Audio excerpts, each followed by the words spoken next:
When someone asks you what you really want, your mind does not always give you an answer. Sometimes it goes blank. You can explain what would make sense. You can explain what would be practical. You can explain what would keep everyone comfortable. But when the question becomes simple and honest, what do you want? Something inside you goes quiet. Not because you are empty, not because you have no passion, no direction, or no inner life, but because for a long time, wanting may not have felt safe. Maybe asking for what you wanted made people disappointed. Maybe choosing something different created tension. Maybe wanting your own life made you feel selfish. So you learned to survive without wanting clearly. You learned to choose what created the least tension. You learned to want what other people could understand. And after years of doing that, it becomes hard to tell the difference between what you truly want and what you learned to want. This is why "I don't know what I want" is not always simple. Sometimes it means "I don't know what I am allowed to want." Sometimes it means before my real desire can speak, fear, approval, duty, and responsibility are already speaking over it. This video is not about finding your passion. It is not about quitting your life or pretending every impulse is wisdom. It is about understanding why what you want feels so far away and how to begin hearing yourself again. Because you may not have lost your desire. You may have learned to silence it before anyone else had to.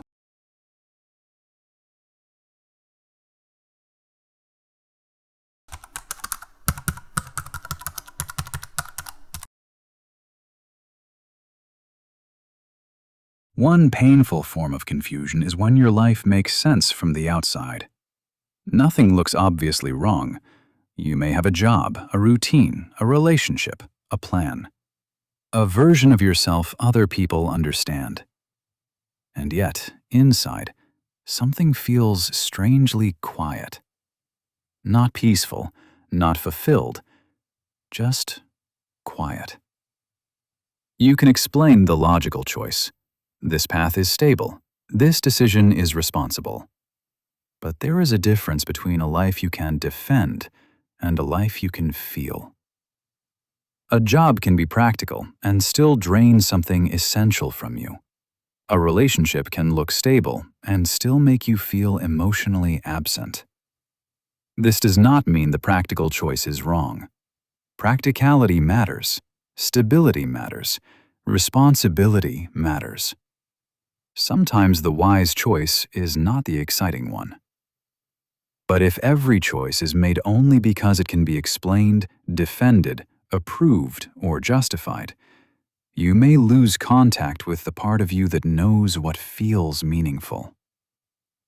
A choice that makes sense may calm your mind, but a choice that feels alive gives you energy, even when that energy is quiet, serious, or mixed with fear. So the first question may not be, what is the correct answer?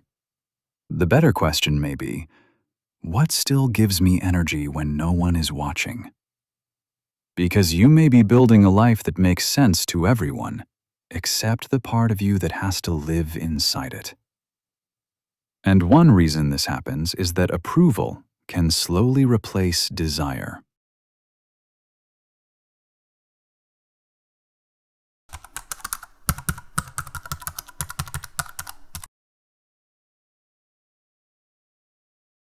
Approval can feel very close to desire. That is why it is so easy to confuse them. When people approve of you, something in you relaxes. You feel safe. You feel valid. You feel like you chose correctly. So you begin thinking, this must be what I want, because it feels good when people respect it. You choose the impressive path, and people admire you. so you think you want the path. You stay in the stable relationship, and people say you are lucky, so you think you want the relationship. You chase success, and people take you seriously, so you think you want success. But approval can imitate desire. It gives you relief, relief that you did not disappoint anyone, relief that you are still acceptable, relief that you are doing what a person like you is supposed to do. But relief is not the same as aliveness. Approval often feels like relief. Real desire usually feels like aliveness. This does not mean approval is bad. Everyone wants to be accepted, respected, and understood by people they care about. The problem begins when approval becomes the only language your desire knows how to speak. You stop asking, "Do I want this?" and start asking, "Will this make me look like the right kind of person?" You stop asking, "Does this feel meaningful?" and start asking, "Will people understand this choice?" Over time, you may not want the thing itself. You may want the safety that comes from being approved for choosing it. That is why a person can achieve a life other people respect and still feel disconnected inside it. Because they did not build the life from desire. They built it from relief. A useful question is, when I imagine having this, do I feel alive? Or do I only feel relieved that no one will judge me? Sometimes the answer reveals that what you called desire was actually the desire to remain acceptable. And this is where wanting honestly can begin to feel dangerous.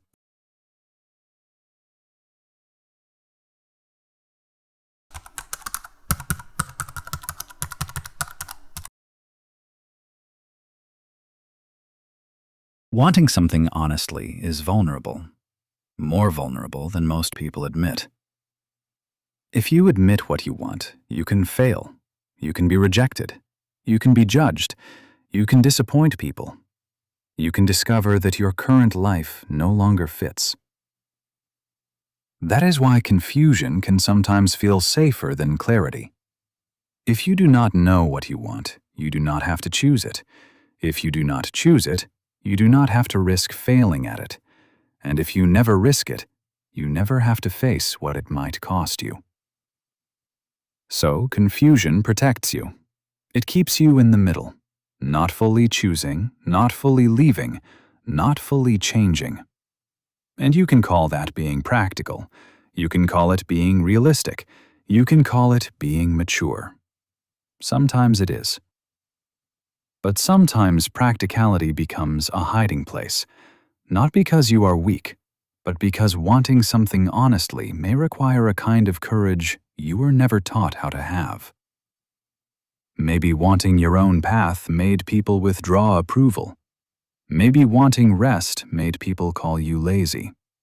Maybe wanting freedom made people call you irresponsible. So you learned to make your desires smaller. You learned to want only what would not disturb anyone. But if you only allow yourself to want things that upset no one, your real desire may never get a chance to speak. Real desire often disturbs the old version of you that knew how to keep peace. This does not mean every desire should be followed immediately. Not every impulse is wisdom. Not every feeling is a command. But every repeated inner signal deserves attention before it is dismissed. So maybe the deeper question is, what would I have to face if I admitted what I want? And one thing you may have to face is how much of your life was built around what you thought you should want.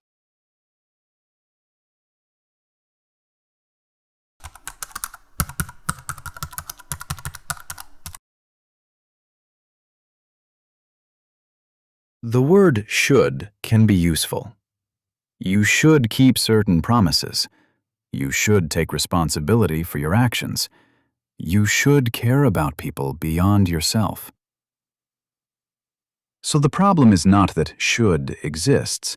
The problem is when should becomes the only voice you trust. At first, should sounds external. You should choose this career. You should stay with this person. You should be grateful. You should not want too much. You should be more realistic. You should make them proud. But if you hear it for long enough, it starts moving inside you. After a while, it no longer sounds like someone else. It sounds like you. You say, "I want this," but underneath the sentence may be, "This is what a good person would want." You say, "I want this future," but underneath the sentence may be, "This is the future that will not disappoint anyone." Sometimes should repeats itself for so long that it starts sounding like want. You are not only listening for desire, you are trying to separate desire from expectation. You are trying to hear yourself beneath years of inherited instructions. A helpful question is, if no one could see this choice, praise it, judge it, or be disappointed by it, would I still want it? This is not a perfect question. Some responsibilities are real. Some desires need time, testing, and maturity. But it reveals how much of your wanting depends on being seen a certain way. Because if a desire disappears the moment no one can admire it, it may not be desire. It may be identity. It may be approval. It may be the need to prove something. And if you have spent your life becoming easy for other people to approve of, Carl Rogers has something useful to offer here.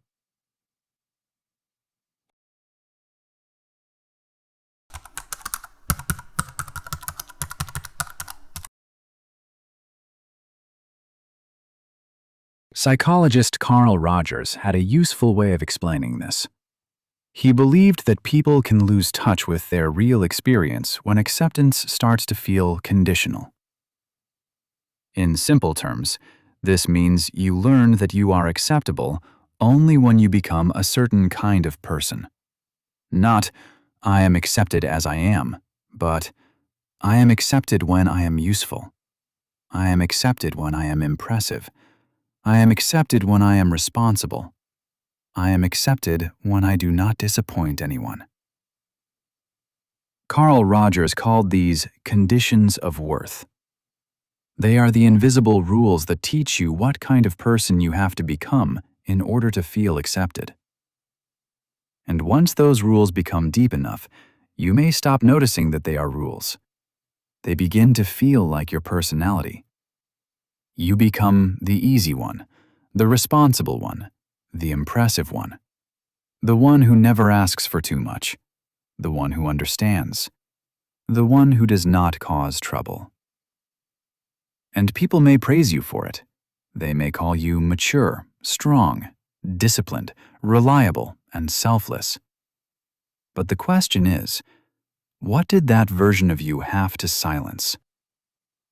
Maybe it silenced anger, ambition, creativity, softness, rest, or the desire to choose a life no one else understood. You can become so good at being acceptable that you lose contact with what is real. You can become successful, responsible, polite, admired, and still feel far away from yourself. That is not because you are fake. It is because adaptation can become identity. You learned the version of yourself that received the least resistance. Then you started mistaking that version for the whole truth of who you are. So the question is not simply, what do I want? The deeper question may be, what did I learn I was not allowed to want? Once you ask that, you can begin to separate real desire from borrowed desire.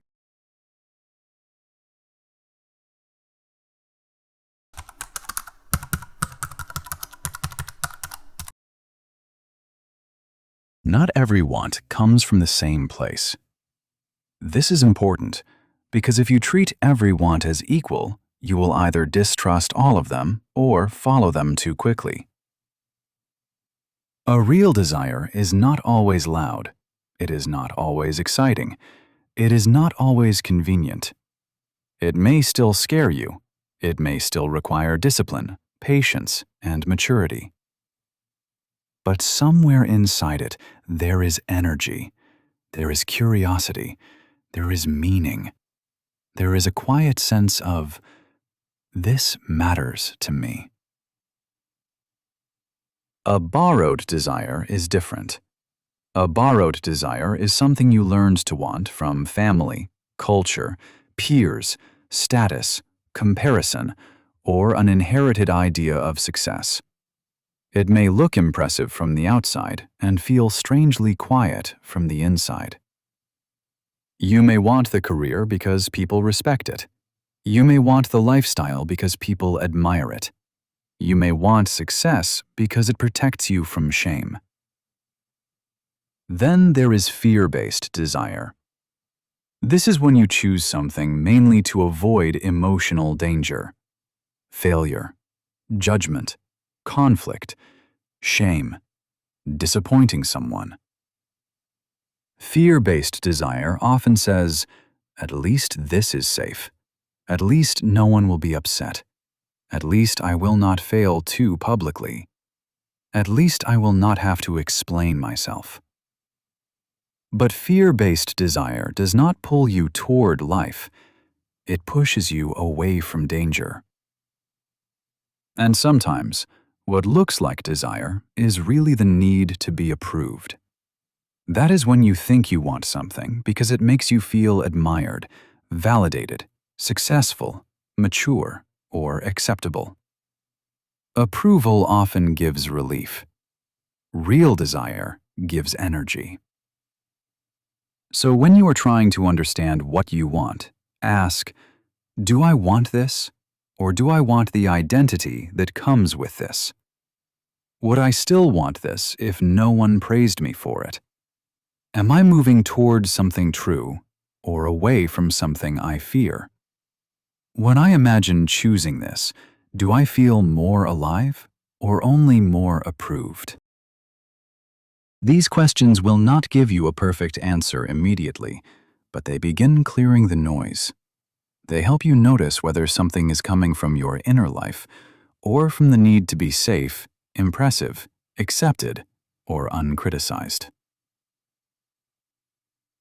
And even then, you do not need to make your whole life clear at once, because desire usually does not return as one complete life plan.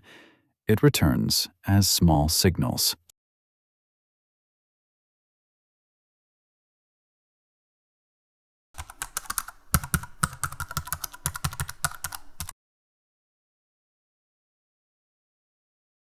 If you have spent years ignoring what you want, your desire may not come back as certainty. It may come back quietly. A little energy, a little curiosity, a specific envy, a recurring thought, a quiet pull towards something you keep explaining away.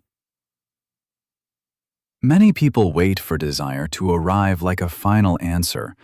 They think one day they will suddenly know, this is my purpose, this is my path, this is the life I want. But often, the real self does not return as a declaration. It returns as information. You notice that one idea gives you energy. You notice that you envy someone's freedom. You notice that you feel relieved when certain plans get canceled. You notice that a certain thought keeps coming back even after you dismiss it. These signals are not instructions you have to obey immediately, but they are information. And if the same signal keeps returning, it deserves to be listened to before it is dismissed. Envy can be one of those signals. Not always. Envy can be immature, unfair, or distorted. But sometimes envy is not telling you to become someone else. It is showing you a part of yourself you have not allowed to live. Maybe you envy someone's freedom because part of you wants permission to be freer. Maybe you envy someone's creativity because part of you wants to create again. Resentment can also be information. Not always wisdom, not always proof that someone else is wrong, but sometimes resentment is the sound of a desire or boundary that has been ignored for too long. You resent always being available, and maybe you want space. You resent always being responsible, and maybe you want help. For 1 week, do not ask, "What do I want to do with my whole life?" That question may be too large. Ask smaller questions. What gave me energy today? What did I envy? What did I resent? What did I feel relieved to avoid? What felt quietly true before I explained it away? You do not rebuild self-trust by forcing one perfect answer. You rebuild it by collecting honest signals. One small signal, then another, then another. And slowly, you begin to hear the difference between what is true and what is only familiar.